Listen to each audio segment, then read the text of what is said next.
Hi hello ನಮಸ್ತೆ. ಬನ್ನಿ ಇವತ್ತು ಮೈಸೂರು ಸೌತೆಕಾಯಿ ಸಾಂಬಾರನ್ನ ಯಾವ ರೀತಿ ಮಾಡೋದು ಅಂತ ನೋಡ್ಕೊಳ್ಳೋಣ.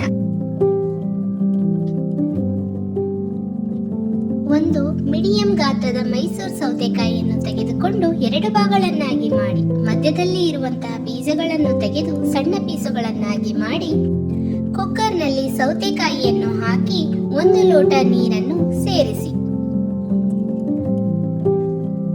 1 ಸ್ಪೂನ್ ಅರಿಶಿಣ, ರುಚಿಗೆ ತಕ್ಕಷ್ಟು ಉಪ್ಪು ಹಾಗೂ ಸ್ವಲ್ಪ ಬೆಲ್ಲವನ್ನು ಸೇರಿಸಿ 2 ವಿಷಲ್ ಆಗುವವರೆಗೂ ಬಿಡಿ. ಬಾಣಲೆಯಲ್ಲಿ 1 ಸ್ಪೂನ್ ಎಣ್ಣೆ ಹಾಕಿ ಜೀರಿಗೆ, 2 ಸ್ಪೂನ್ ಧನಿಯಾ, 1 ಸ್ಪೂನ್ ಕಡಲೆಬೇಳೆಯನ್ನ ಹಾಕಿ, ಹಾಗೆಯೇ 2 ಸ್ಪೂನ್ ಉದ್ದಿನ ಬೇಳೆಯನ್ನು ಸೇರಿಸಿ, 5 ರಿಂದ 6 ಬ್ಯಾಡಗಿ ಮೆಣಸಿನಕಾಯಿಯನ್ನು ಹಾಕಿ, ನಂತರ 1 ಮೀಡಿಯಂ ಗಾತ್ರದ ಈರುಳ್ಳಿಯನ್ನ ಹಾಕಿ ಫ್ರೈ ಮಾಡಿ.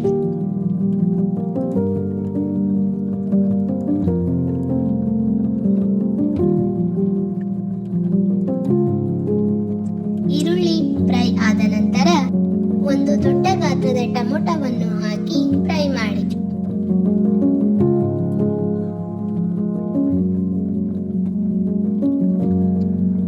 ಒಂದು ಬೌಲ್ ತುರಿದು ಇಟ್ಟಿರುವಂತಹ ಕೊಬ್ಬರಿಯನ್ನ ಸೇರಿಸಿ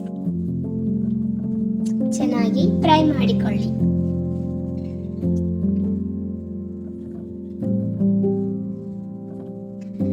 ತಣ್ಣಗಾದ ನಂತರ ಮಿಕ್ಸಿ ಜಾರಲ್ಲಿ ಹಾಕಿ ಗ್ರೈಂಡ್ ಮಾಡಿಕೊಳ್ಳಿ.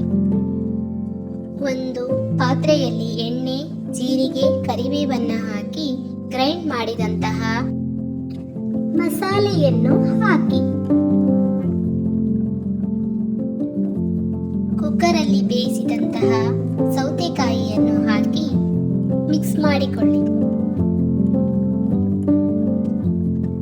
ನೋಡಿ, ನಮ್ಮ ಮೈಸೂರು ಸೌತೆಕಾಯಿ ಸಾಂಬಾರ್ ಈಗ ರೆಡಿಯಾಗಿದೆ. ನೀವು ಕೂಡ ಒಂದು ಸಾರಿ ಮನೆಯಲ್ಲಿ ಟ್ರೈ ಮಾಡಿ ಹೇಗಾಗಿದೆ ಅಂತ ನನಗೆ ಕಾಮೆಂಟ್ ಮಾಡಿ. Thank you.